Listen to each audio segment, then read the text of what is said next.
Hey everyone, welcome back to the channel.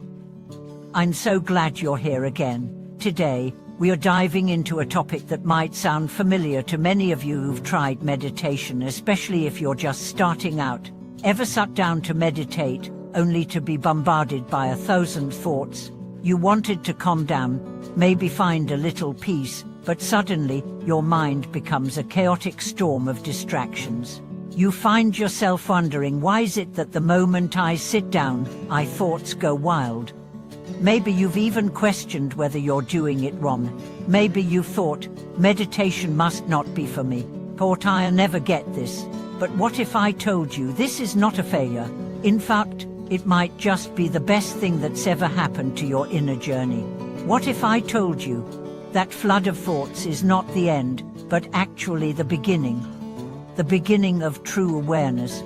Stick with me, because in this video, we are going to explore what's really going on in those moments when the mind seems most turbulent. We'll uncover why these thoughts arise, what they mean, and most importantly, how to relate to them in a way that leads to real depth, real stillness, and real wisdom. Here's the truth: meditation is not about forcefully stopping your thoughts. That's one of the most common misconceptions. People think meditation means entering some perfect state of no thought, of calm serenity, right away. But here's the thing: that state is not something you chase, it's something that emerges naturally, when the conditions are right. And one of those conditions is awareness. Awareness of what is, right now.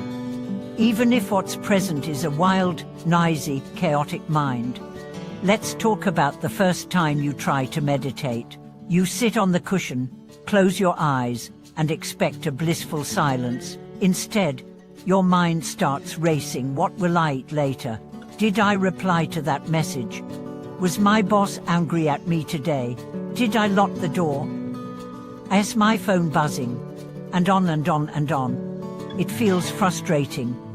It feels like you're failing. But what's actually happening is that for the first time, you're noticing what was always there. All those thoughts, those weren't caused by meditation. They were always running in the background. But now, you're still enough to hear them. Think about that. You've just become aware of your mind for the first time. That is not a setback. That is the beginning of awakening. Imagine a pond. When the water is constantly stirred up, you can't see the bottom. Meditation doesn't instantly make the water still. What it does is stop the stirring. At first, all the mud that was settled on the bottom begins to rise. It makes the water a lot dirtier. But that's just the process of purification. You're finally giving your mind the chance to cleanse itself. One of the great Buddhist masters, Tilopa, said, "Just relax, the mind will settle by itself." But we don't relax. We push, we try, we strive for silence.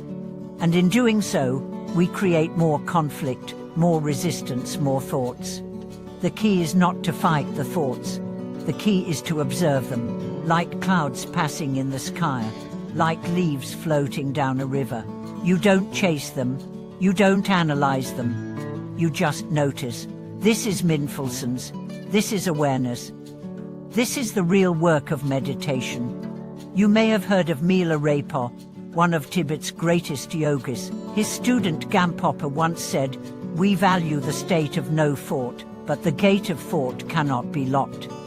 You cannot force the mind to be silent. You can only witness it with equanimity. Let me tell you a story. A young monk went to his master, troubled. "Master," he said, "every time I sit to meditate, my mind is full of thoughts. I can't concentrate. Maybe I'm not cut out for this." The master said nothing. He poured a cup of tea. As he poured, the tea filled the cup, then began to overflow. Still, he poured. The student shouted, "Master, the cup is full." And the master smiled and said, "So's your mind. But now, at least, you can see it." That's what meditation does. It helps you see, not suppress, not judge. Just see. Every time you notice a thought, that's a moment of awakening. Even if you get distracted for 10 minutes and then suddenly remember, oh, I'm meditating, that's awareness, that's progress. This is how mindfulness grows, for the simple process of noticing, losing, noticing again. And here's the miracle: over time, those gaps between thoughts will grow, slowly, quietly.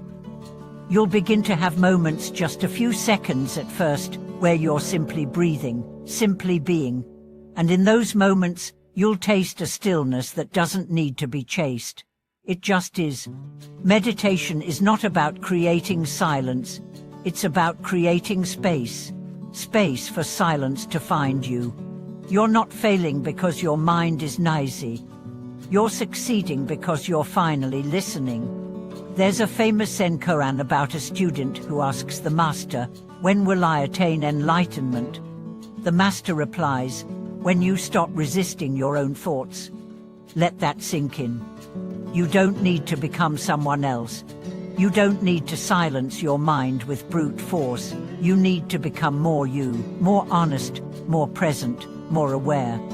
In our modern world, we are trained to be productive, efficient, distracted. We are told that success means constant motion, but meditation invites us to stop, to sit, to feel. And in that stillness, we begin to see. You see your fears, your hopes, your regrets, your desires, and you learn they are not you. You are the one watching.